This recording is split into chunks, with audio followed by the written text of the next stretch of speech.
if we can link toxic chemicals and disease to children and even adults, can those conditions be reversed if we remove that toxicity? Can the body take care of that if the exposure is removed or limited?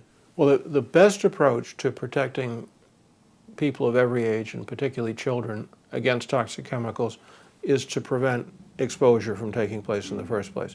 And there's a series of very practical, affordable steps that parents can take to reduce their exposure.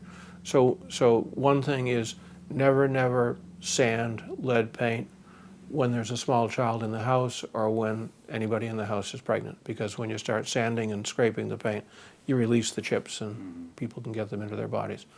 Another simple step is, to the extent possible, to the extent affordable, eat organic, eat locally grown, because the pesticide content will be much lower. A third step is avoid plastics, avoid storing foods in plastics, because plastics contain toxic chemicals such as phthalates, bisphenol A that escape from the plastic and get into the food. Especially avoid heating foods in plastic, because that accelerates the movement of the phthalates into the food. Store things the way your grandmother used to, in glass. It's much safer. Avoid synthetic wall-to-wall carpets. Wall-to-wall carpets are a sink for dust and toxins of all kinds. Go with bare floors with small rugs that are washable.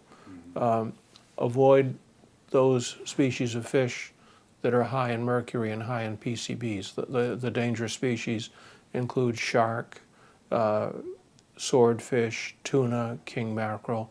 The safe species of fish are flounder, sole, salmon, catfish, tilapia. In other words, the fish that are carnivorous in the ocean accumulate toxins. The fish that are more or less vegetarians in nature do not.